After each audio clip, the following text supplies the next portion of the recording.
welcome to the Dits on Wrestling Podcast, episode 11. Yeah, I was riding so high with episode 10 last week. You know, so much momentum, so much pride in hitting the 10th episode. You know, I was singing, we had catchy, music playing, and the hype has died down. I am on some kind of come down right now. I have no reason to sing this week. And it's sad. Not only that, technology has really messed me over this week. So this episode is not going to be as good as I want it to be, which is terrible. You know, whenever I come up with this stuff, I want it to be the best that I can possibly make it for you guys to listen to, because otherwise, what is the point? There's no point half-arsing this stuff. And I debated not actually releasing an episode this week, because of that fact. Now, my internet in the house has decided to go kaput. My phone has decided that it no longer wants to cooperate with me, so therefore I have no access to any news. I have no access to your tweets that I was going to include with my highlights of Raw and Smackdown and Stomping Grounds. It's a kerfuffle, guys, and it sucks, but there we go. But, make the best of a bad situation. I can still record, and hopefully I can still get this podcast episode out on time. So there's that. Okay, so you're still getting the Raw highlights, you're still getting Smackdown highlights, you're still getting my recommendations, and Stomping Ground talk. You're just not going to get Quickfire news or your social media stuff, which is a shame. But there you go. However, what I will say is this, and I will replace Quickfire news with, no segues or anything like that. I'm just going to come out and say it. News has just dropped that Eric Bischoff and Paul Heyman are taking up executive positions on both Raw and SmackDown. Heyman is going to Raw, Bischoff going to SmackDown, and they are going to run essentially creative in a non-TV role. Like, this is the real deal. I am so excited. This is huge, guys. Huge. Whether or not we'll see a change in programming, straight away, I don't know. I don't even know if this, position is effective immediately. No idea. But what I do know is that I'm excited. It's going to be interesting over the next couple of weeks to see if any differences come up. Completely out of left field, this. I was not expecting it when I saw it. Wow. Just wow. Let's just let it ride out. Let's see where this goes. But I'm excited, and we all should be excited. I think this was a Fox pressure on Vince's shoulder, and he has acted swiftly in getting Heyman and Bischoff on board. Bravo, Fox, for your pressure, if that's the case. Bravo. Now, I was really glad that bit of news managed to creep its way in through the gap in technology that is existing in my house right now, because I was never actually going to find anything bigger than that this week. Let's be honest. That news is huge. But that was news, not Quickfire news. That was just news. No segues, no imaginary production guy this week either. I've given him the week off. Bless his heart. He does a lot for me by doing nothing at all, but there you go. Yeah, let's get into Stomping Grounds and see if it was actually a good pay-per-view. Here we go.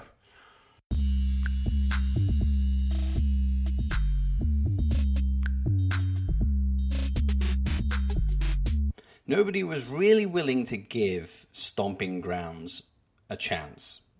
The moment we heard about it, the moment all the match card was released, and the moment we all realized that we were only getting 2 weeks build up until, well, from Super Showdown up until the actual event itself, we all crapped all over it.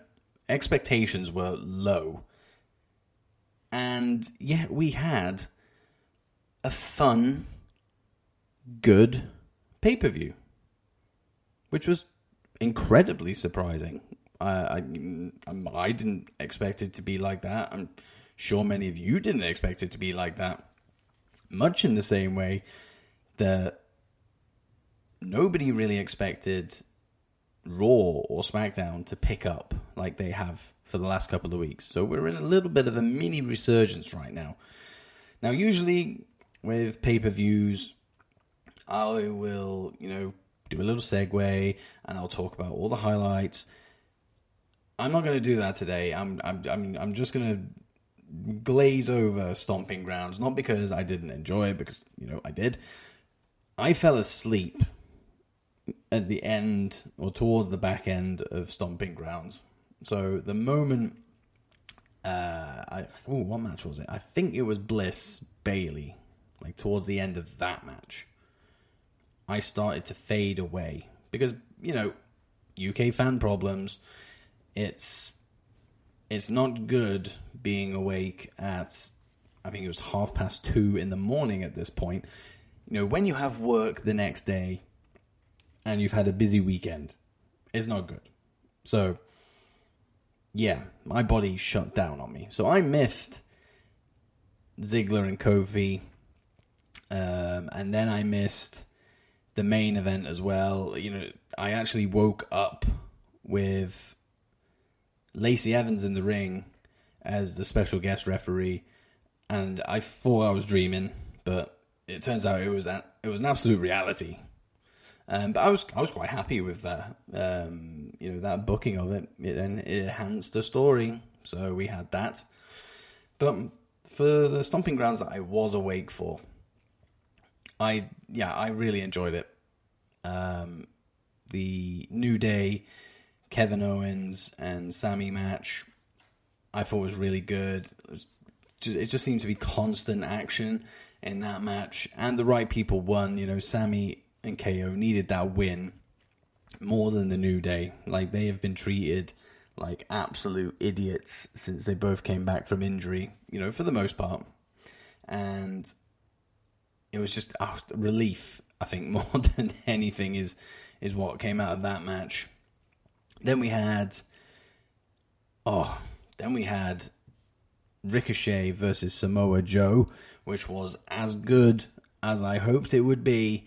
A little bit of me thought, are they going to go down the road of, how Joe was with Ray? We didn't get that. It wasn't a squash match. It wasn't, a 2-minute thing. We had a really solid, good match. Some really fun spots, which is just the norm in any Ricochet match. But a surprising win. I did not think they were going to give it to Ricochet. And if Joe did win, I don't think it would have harmed Ricochet either. He is that good. Unbelievable. Like, when he hit the 630, I was like, oh my God, like, is Joe going to kick out of this thing? And he didn't. And Ricochet won. And then this bit for me was one of the highlights of the pay-per-view that I was awake for.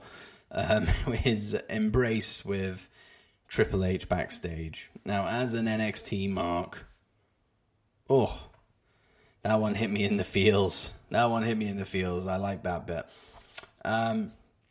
What other matches did we have? Like, this is terrible. This was Sunday. Okay, and today is Thursday, and I've already forgotten the matches that I watched and enjoyed. So, Daniel Bryan, Eric Rowan versus Heavy Machinery. Again, a very, very fun match. I love tag team wrestling, and, it was really, really good to see two good tag team matches at Stomping Grounds. And I think it really helped that the crowd were incredibly into it, because Bryan is, from that area. He wasn't born there in that place, but it was in that area. So the crowd was hot for it. The heavy machinery were the heels in this match. But I think they really, really delivered. Daniel Bryan was his, usual excellent self. Rowan, who has dropped his first name, and I've only just noticed that. Why? Is it because we have Eric of the Viking Raiders, and now we've deemed that we can't have two people called Eric with impressive beards in WWE? Unbelievable. But now he's called Rowan. But Rowan was solid. But Heavy Machinery, especially, I mean, they were both really good, but Tucker just, where did his athleticism come from? The guy's a closet gymnast. Very, very impressive. I thought they really, really meshed well together. So if they happen to feud again down the road, give it to me. You're not gonna have any complaints from me. And Heavy Machinery again, NXT guys coming up, finally getting an opportunity on the main roster on a pay-per-view in a title match. And they performed well. They took their chance. So good on them. What was the opening match? This is really, really bad. Becky and Lacey. It was okay. I didn't really think much of it because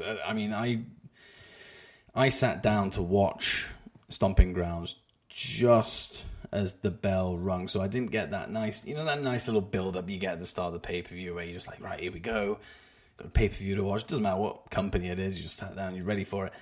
Yeah, I didn't get that, so I was still settling into it. So that might have been why I didn't really enjoy it.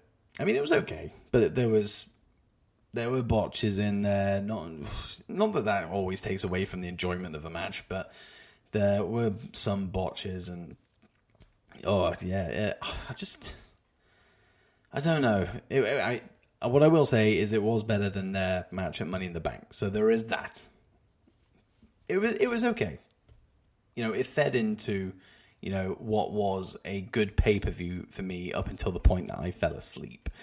And I think I fell asleep at a good time because people were saying that the 2 world title matches weren't great. Now, I haven't actually gone back and watched them, so I'm just taking people's word for it at the moment. I will eventually maybe go back and watch them. There's the other match. But it popped into my head. It wasn't just the 2 world title matches. I fell asleep during Roman Reigns versus Drew McIntyre. That's the match that I fell asleep in front of. But not because it was terrible. I was knackered. So again, that's another match that I want to go back and rewatch. But I've heard mixed things about that one. Some people are saying it was a lot better than their WrestleMania match. But other people are saying it was just plodding, boring, too much Shane, the usual. But I will eventually form my own opinion on it when I get around to watching it, which I will at some point. But yeah, that was Stomping Grounds, really. I didn't really want to, give it too much time this week, just because I didn't give it too much time on Sunday. So, I didn't want to just be giving you an opinion on the show, based on, other people's opinions. Me, I give my opinion and then I read people's tweets out about their opinion of the show. It just wouldn't seem right if basing my opinion on what other people, I pride myself in having my own thoughts on everything and not stealing other people's ideas and all that kind of stuff. But yeah, that was Stomping Grounds. And I thought it was really good. The bits that I watched. But it was up to Raw to continue that momentum for me this week. And Raw, for me, has been good the last 2 weeks. So will it have hit a third good show in a row? Well, let's head into Raw highlights, and I will tell you if it did. Welcome to Monday Night Raw! So, did Raw succeed for the third week in a row? Short answer is yes. Yes, it did. I enjoyed Raw again. I don't know what is going on, but I liked it. I'm not at a stage yet where I can say, oh my God, I love Raw. It's, it's back to, its very, very best. It's fantastic. Blah, blah, blah. No, I'm not at that stage yet. I like it. I like seeing it back to a decent standing. But at this rate, we might just get somewhere. But highlights this week, there's actually quite a few. So we'll get straight into it. My first highlight that I got from Raw was Miz TV. And it was centered all around the 24/7 championship and R-Truth. And there's obviously the talk of R-Truth pinning Drake Maverick at his own wedding and retaining, or reclaiming, should I say, the 24/7 championship there. Now, that alone was gold. I mean, you could literally center this whole 24/7 championship stuff around Drake Maverick and R-Truth, and I will forever be happy. Nothing else would ever have to happen. Just that. Nothing else. And we'd all have a good time. Drake came out and, he was a bit of a mess, saying he hadn't even consummated the marriage yet, to which R-Truth thought he said constipated, and then the fans start chanting constipated. It was a lot of fun. And we saw some firsts as well, in this whole segment, because it obviously, we went from Miz TV to a whole, 24/7, chaos. We had Cedric Alexander became a 24/7 champion. And then we had EC3 become a 24/7 champion. And I actually thought they might leave it with him for, maybe until tomorrow on Smackdown, or maybe, for a couple of weeks, maybe. Just because somebody backstage, on the off chance, might be listening to us fans and going, EC3 is getting buried right now. Let's just give him something, at least something. And then R-Truth just rolled him up, and yeah, he's like an 8-time 24/7 champion right now, which is, it makes sense because R-Truth's the best when it comes to this stuff in that company. But I was hoping for an EC3 revival of some description. But there we go. It was fun. I enjoyed it. I always enjoy the 24/7 segments that they do, and this week was no exception. Then we had the 2-on-1 handicap match between Roman Reigns and Drew McIntyre and Shane McMahon. Before the match even started, Shane, as he is the mouthpiece of authority right now for some reason. I'm still wondering why we aren't the authority anymore. I think I missed the memo on that one, telling me that I'd lost my job as authority of WWE. But there you go. They sent CM Punk his bugger off letters on his own wedding day, I believe. So we can't expect to be treated any differently. So we're still waiting. I'm still waiting for a fucking paycheck as well. Like I've booked so much as the authority of WWE in my mind, but that's by the by. I want my money. But Shane is the authority at the moment for whatever reason, and he declared that it was going to be a tornado handicap match. So they were going to both be in the ring at the same time, taking on Roman Reigns, which to me, it was only going to mean one thing. It was just going to be a complete. You were either going to have Roman just do his, the big dog thing and rise above and defeat Drew McIntyre and Shane, but you really wouldn't want Drew to look stupid for a second night in a row. So instead, we had the Gong, which completely took me off guard. I was not expecting to see that, simply because how does The Undertaker even fit into this narrative? He has had beef with Shane, in the past, as recently as WrestleMania 32? I'm going to go with 32. Hell in a Cell, where Shane jumped off. Remember that one? Of course you do. And he also has history with Roman Reigns, which I believe was WrestleMania 33. Yeah. There's so many WrestleManias. I'm trying hard to keep up. But he's got some kind of narrative with the two of them. Not so much with Drew McIntyre, but with Shane and Roman. But still, it doesn't seem to make sense. But coming into Extreme Rules, which he's now a part of, he's suddenly teaming with Roman Reigns against Drew and Shane, because I'll be interested to see why he's involved, or if we'll even get an explanation. But the moment itself, the Gong, Shane jumping into his chokeslam, him, unleashing a flurry of punches to Drew in the corner, I liked it. It's nice to see Taker when he doesn't look awful. And that's not his fault. He's getting old. He's not the Undertaker that we know and love, from years gone by. But he looked good on Raw.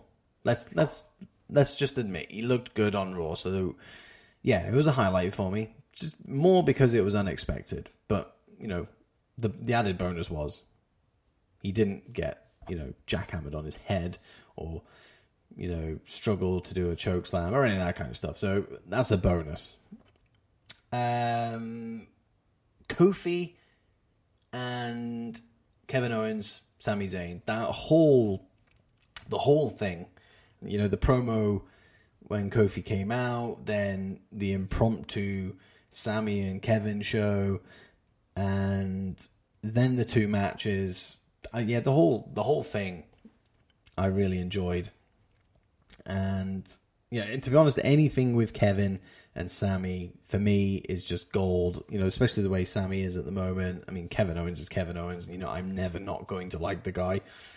The only gripe that I have is that it made them both look stupid.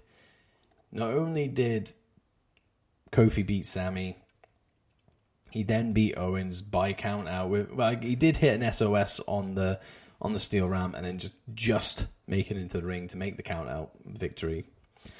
So it wasn't a proper win, it wasn't a pinfall and it wasn't a submission, so I guess KO was protected in some way.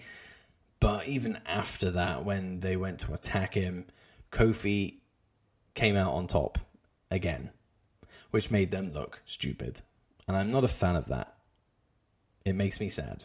They've just won finally at Stomping Grounds against the New Day, and then they are made to look like a bunch of idiots against one man, even though that man is the WWE champion.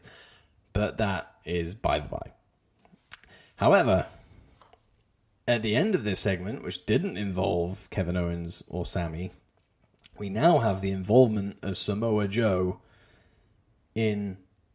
Well, it was revealed later. I think it was revealed on SmackDown, which obviously we'll get into.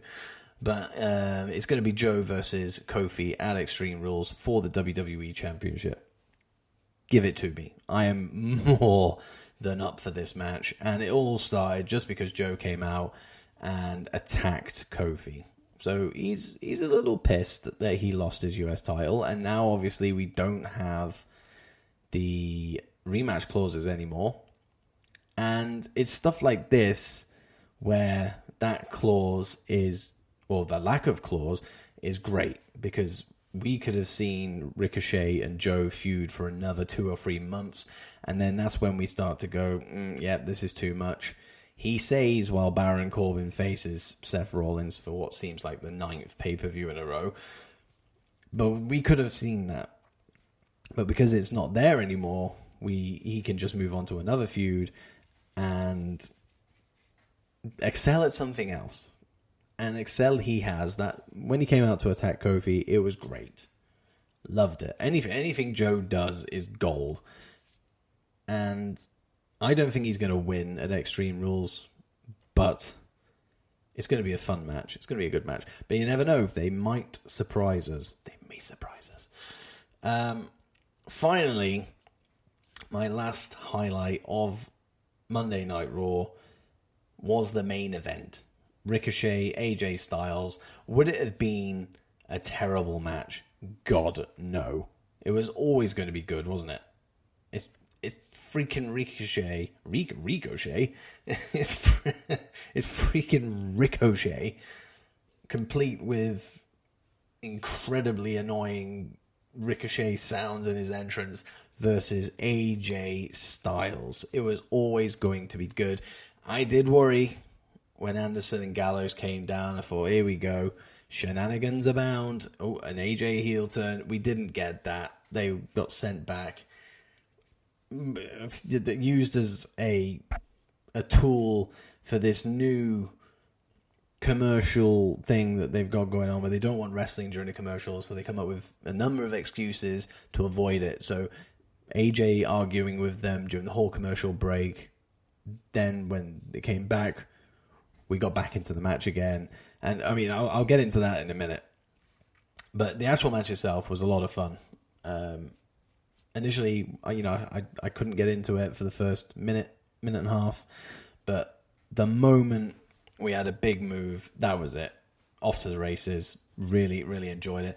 A lot of people saying that the wrong person won the match. But for me, I do see where these people are coming from. And I hate to see a champion lose in a non-title match, especially considering that person has just won that belt the night before. However, he's lost against AJ Styles. It's not like he's lost against No Way Jose, so he's won against a premier superstar in WWE. So it's not something to be concerned about. And ultimately, it probably means we're going to get an AJ versus Ricochet feud, which is not going to be a bad thing, really, is it? But yeah, really enjoyed that. Really enjoyed that match. And I really enjoyed Raw as a whole. Guess what I haven't highlighted today? But what kind of was on Raw? The Firefly Funhouse. And I actually felt its lack of presence. I actually felt it. The show didn't feel right without it. But for those eagle-eyed among us, or for people that just logged onto social media and saw people pointing it out, there were subtle appearances from members of the Firefly Funhouse. So we had Abby the Witch show up behind The Miz as he was heading to the ring for Miz TV. And then we had Mercy the Buzzard behind Kofi Kingston as he was preparing to come out to the ring. Ooh, it's coming, guys. It's coming. No more of these, Firefly Funhouse segments, I don't think. Well, maybe we'll have some, but not as we know them. Now it's getting real. Now they're appearing on live TV. It's coming, and I'm very, very excited. I think next week something's going to happen. Oh boy, I cannot wait to see the payoff for this whole thing that has been built so well. But yeah, that was Raw. Now this commercial stuff before I head into SmackDown, because I think even more so on SmackDown I felt it. changing matches to elimination matches, 2 out of 3 falls matches, restarting matches with extra people then attached to it. WWE, and I applaud them in a sense that they're trying to avoid the fan base missing out on wrestling because we've gone to commercial break. It always annoyed me when the case would be you'd have something happen just outside the ring. So somebody will either flip out of the ring onto somebody will throw somebody into the ringside barricade or any of that kind of stuff. And then Michael Cole would bang on about will he maintain his momentum, find out when we return, all that good stuff. But it took away from the action. And now, obviously, they're trying to avoid that. Maybe, to be honest, it might just be a business decision. I don't know. I mean, I'm just going to pretend that they want to do it for the fans so that we don't miss anything. However, they need to come up with something a lot more creative than throwing out elimination matches and 2 out of 3 falls and, arguments at ringside and all that kind of stuff just to distract from the fact that that's not the thing anymore. It's not great. And it kind of takes away from, I love elimination matches and I love 2 out of 3 falls, matches, but it's just going to lessen the impact of these matches going forward. And that's not a good thing because 2 out of 3 falls matches, we don't get them that often in WWE and we don't get that many elimination matches. But now in the last 2 weeks, we've had loads and, it's not good. They need to come up with something more creative. I can't sit here and go, well, here's an alternative because I just can't. But there will be a creative way to go about it. And I hope they come up with it soon because I don't think I can sit through many more 2 out of 3 falls matches because it just completely undermines what I'm watching. And a key point of that I will get into in just a second in the Smackdown highlights. But yeah, that's my gripe from Raw. But that's not really a gripe for Raw. It's just how, they're doing their thing. But no, really enjoyed Raw. Annoyingly, as I said in the intro, my internet is down. So at the time of recording, I cannot get on my phone and look at your tweets that you gave me, which sucks. It's always one of my favorite bits, seeing what you guys have said. But sadly, not this week. So they will be back next week. But with that said, let's head over to Smackdown and see if that was a good show, just like Monday Night Raw. Welcome everyone to Smackdown Live! Now, I won't lie to you, okay? Smackdown was okay. It wasn't good, and it wasn't great. I don't know what it is with SmackDown at the moment. I don't know if Raw being good now, even just for the last 3 weeks, it's overshadowed SmackDown for me. I don't know. And it's frustrating because I love SmackDown. I've always been a SmackDown guy, and I always will be a SmackDown guy, so it hurts that I don't enjoy SmackDown as much as I used to. It's not to say it was a bad show, because it wasn't. That would be really unfair of me to say. But Raw at the moment is the number one for me every single week. For the last 3 weeks anyway. I don't know what it is. When it comes to... I'm just completely basing this off my highlights. So every week I'll make notes when I'm watching the shows. I go, right, that was a highlight for me. Really enjoyed that. That was a highlight for me. Get that noted down. With SmackDown, I actually struggled to find, a few, highlights to throw together. But I did manage. So we'll get into it. So again, just like Raw, 24/7 championship stuff. And this was just purely the R-Truth and Drake Maverick segment backstage. Drake looked even worse than he did on Raw, saying that he's lost absolutely everything. And R-Truth saying, you know what? Pin me. Just pin me. If it means that much to you, pin me. And you saw, Drake got really excited, and he called the referee over. And then R-Truth, psych. Oh, loved it. And then he got barreled over by the train of would-be 24/7 championship challengers. Loved it. Absolutely great segment. Again, as I said in the Raw highlights, just give me Truth and Maverick for the whole duration of this titles run, because this title's not going to be around forever. It's a flash in the pan. At some point, it will lose its steam. It will, at some point. But at the moment, R-Truth is killing it. Drake is killing it. Just give me more of them too. Just keep bouncing the belts between those two. That would make me a very happy person. But yeah, that was my first highlight of SmackDown, and a very entertaining highlight at that. Then we had, here we go, Finn Balor. This was a very, very short segment, but it was a highlight because, oh boy, we're going to get something good here. He says, hopefully. My fingers are crossed, and I'm touching my wooden desk right now, as if to avoid a jinx that it ultimately ends up being crap, because that would make me sad, and it would make you sad as well. I'm sure it would. But we saw Finn Balor for the first time since Super Showdown. I don't remember seeing him since we saw the Demon at Super Showdown. And the fact that he talked about his match at Super Showdown makes me think that we haven't seen him since then, because otherwise he would have talked about it already.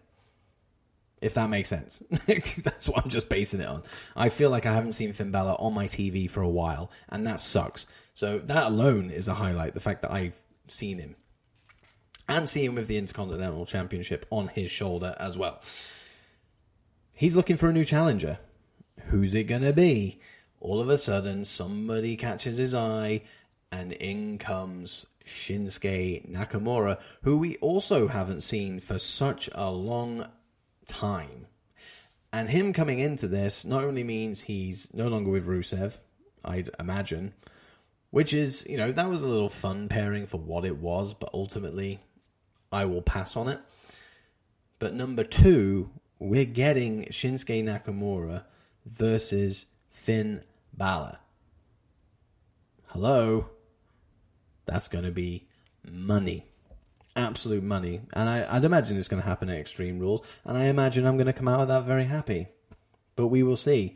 But that is the match that has been teased, and that is probably the match that we're going to get. So I'll be interested to see what happens next week. The only build that we had to it, or beginning of it this week, was the 2 Sweet on the belt by Nakamura. It didn't have to be much. It just had to be there just to start the ball rolling. And it did.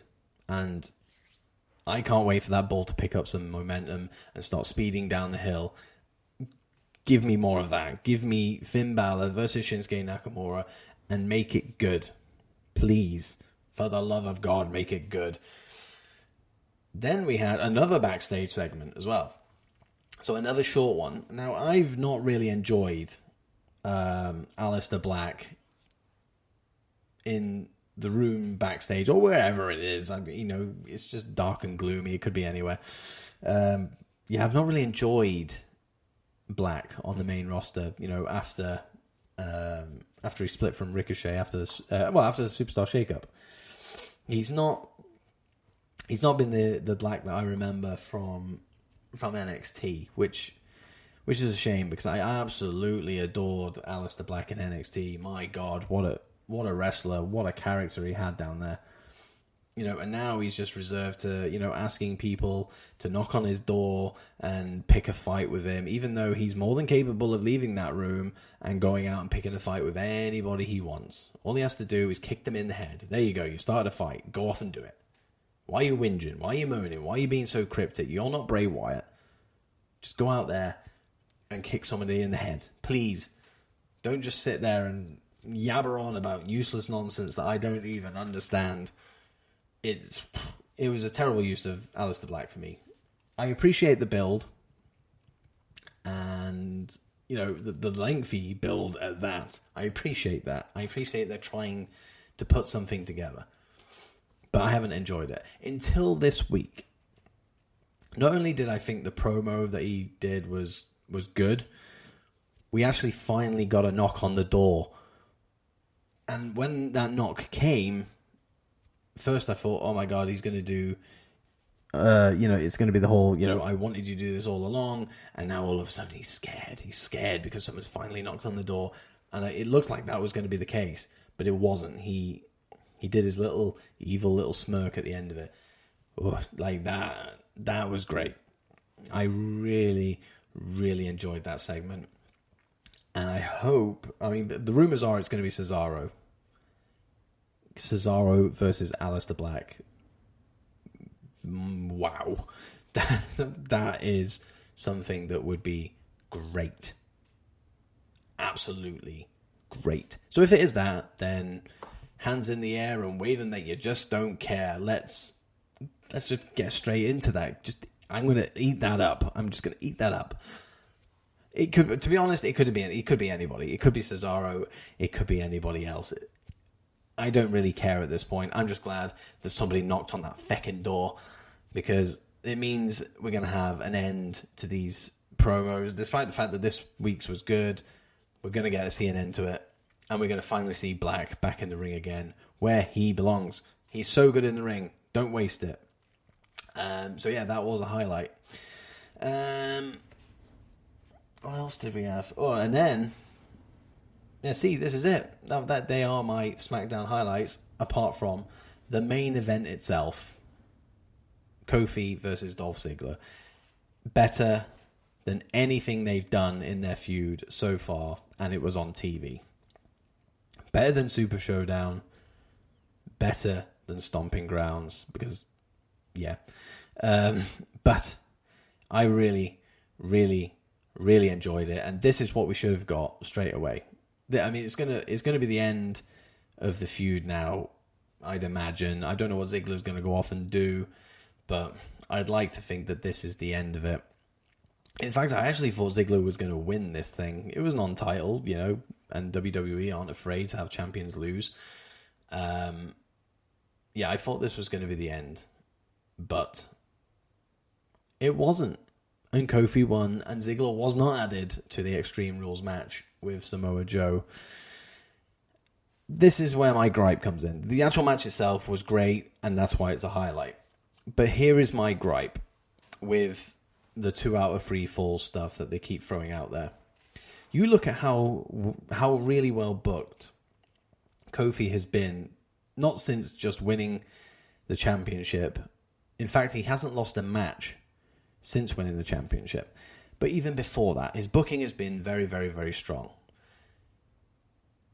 When you look at this match on SmackDown this week against Ziggler, the 2 out of 3 falls thing, and this is where it's going to completely undermine, everything if they keep on doing stuff like this. At the end of the day, and it's not even technically, it happened. Dolph Ziggler pinned the WWE champion.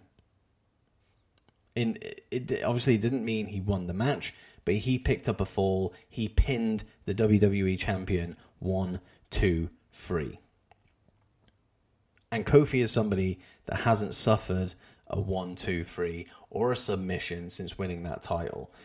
And it was glossed over because, it's just a 2 out of 3 falls match. Ultimately, Kofi goes on to win it. Whoop-de-doo. But at the end of the day, he still got pinned. And that, it's frustrating to see, this whole, they've got the commercial things going on, so they go, let's throw a 2 out of 3 falls match in, whatever. You look back at everything that Kofi has survived and kicked out of, and then a super kick to the head from Ziggler, bang, 1, 2, 3. I just don't agree with it. It just doesn't sit right with me. But there you go. That's just one man's opinion. I don't know if you agree. You know, some of you will, some of you won't. But that is my thing. Get rid of these 2 out of 3 falls. Just get rid of them, because you're going to just start undermining, you know, the momentum and everything that you've built with these characters. Kofi has built up the fact that he's been such a resilient champion. He's been such a great champion. Not been pinned since winning it. He got feckin' pinned this week, despite the fact that he won the match. He got pinned, all right? He got pinned. I'm not happy about it. But that was SmackDown. It was okay. Not good, not great, like I said, but it was okay. But no, a solid week of wrestling in WWE. And I can't really... I mean, at the moment, I was expecting it to be terrible. I mean, we all do. So anything when it's not like that is a bonus. And this week was a bonus. We had a decent pay-per-view. We had a great Raw, or a good Raw. And then we had an okay SmackDown. You know, that's the bar with WWE at the moment. So we can only be happy. But they were the highlights for Raw and SmackDown this week. So that only leaves me with one more thing to do, and that is DOW recommends. So here we go. Let's get into it, because this week's DOW recommend highlight, or headline, should I say, is a good one.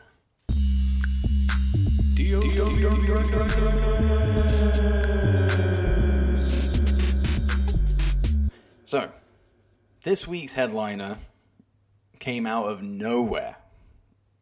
Like, I started the whole power rankings thing, and they got involved with it, which was really good. You know, somebody else, you know, to tally up and get a rankings in there. So the more the merrier. And I noticed they had podcast in their name, so I checked them out, and they're really good.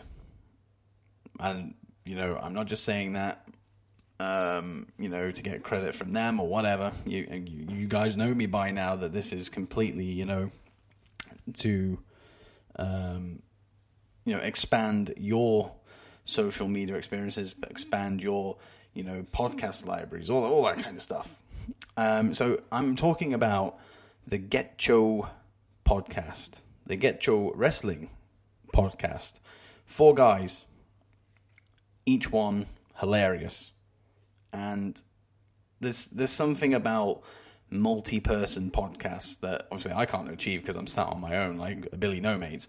But there's something about multi-man or women podcasts that do really well. And because you've got so many personalities to bounce off each other, and you know, I generally find they're a lot more entertaining, a lot more funny, because I can attempt to be funny, but I'm just being funny to my Mac and my microphone, and that is it. So it's sadness when you do it on your own, but these guys are very, very funny, very entertaining. Recently, they're probably the only podcast on the planet that could talk in detail about awkward boners from John Cena. Probably the only one you're going to see or hear. And I think that was 2 or 3 episodes ago. So if you want to hear that, go check that out. As well as their back, you know, their previous library of episodes and the ones released since then. But no, generally, really, really good podcast. And they seem like really nice guys as well, which is always a bonus. And you know I like to put over nice guys on here. But yes, GetCho Podcast, GetCho Wrestling Podcast. Why do I keep saying that? Why do I keep saying that? They are my headline recommendation for you guys today. Get your phone from the side and go on Twitter. Give them a follow. Go on Apple Podcasts or anywhere you get podcasts. Subscribe, follow, like, all that good stuff. They deserve it. They're very, very good at what they do. Now, for the last 2 weeks, I've just been doing the one profile recommendation, podcast recommendation, you know, all that stuff. and followed that up with a recommendation with wrestling. One of my own personal recommendations for matches, pay-per-views, wrestlers. And the last 2 weeks, we've had Shane McMahon versus Kurt Angle, King of the Ring street fight. And last week, we had Kevin Owens versus John Cena, champion versus champion. Both incredible matches.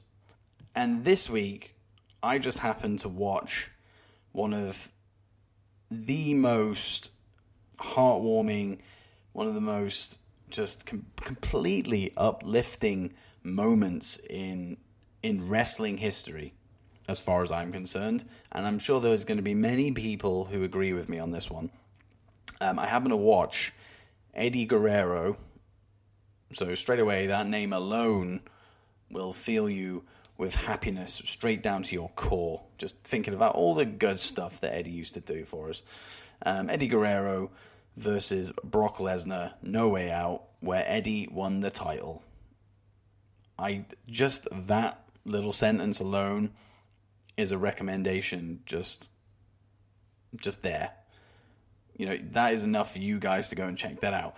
But everything leading to that big moment, the biggest frog splash that he has ever delivered up to that point, it was a great match as well.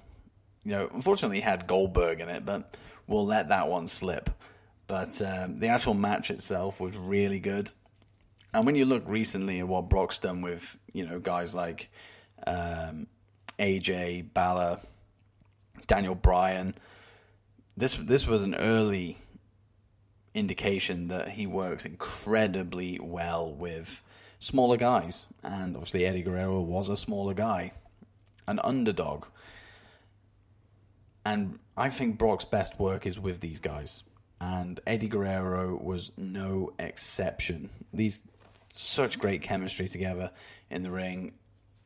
It's a shame that we didn't get anything after this, because obviously Brock left the company, but I enjoyed the hell out of this match. And to be fair, the match could have been absolutely awful, but the moment it all builds to makes it absolutely worth it. The celebrations at the end, just everything about it, just so perfect. And even if the match was terrible, I would still recommend it because of that. Get on the network, go and check it out. It's in highlight reels all over the shop, but you know, you really to get the full experience of it, watch it from bell to bell, and then the celebration at the end, just to get the full experience of it. I can tell you now, you will not be disappointed if you either haven't even seen it before, or if you just haven't watched it for a long time. Revisiting it is a treat, an absolute treat. And I have given you a reminder to go check that out. So you can thank me later. But there you go. They are my recommendations this week. The GetCho Wrestling Podcast. Boom. Got it right that time. And Eddie Guerrero versus Brock Lesnar. No Way Out for the WWE Championship, where Eddie Guerrero won. Believe it or not. The little legend that he is. They're my recommendations. And that sadly is all we have time for this week. I can only apologize that it wasn't up to standard. You know, we didn't get the Quickfire news. You know, we didn't get the shout outs. Blame technology, because that's where I'm throwing the blame at. It's ruined me this week. So please come back next week, where I promise you it will be fine once more. But despite all of that, once again, as always, thank you so much for checking out the podcast. Last week's episode 10, was the most played episode that we've had so far. And, you know, unbelievable that I'm seeing growth. And that's really really made this whole thing worth it. So thank you guys very much for that. All my stuff, go check out Apple Podcasts, Spotify, Stitcher, Spreaker, as part of the SLTD Podcast Network. I'm not even going to mention my YouTube channel, even though I just did, technically. Nothing's on there. So it will be at some point. Don't you worry. I will make it happen. But that is it. If you're listening to this on a Thursday, the Power Rankings will have just opened and will close on Sunday. Get involved with that. Plenty of people enjoying it at the moment. But apart from that, I will see you next week for episode 12. Cover me. I am done.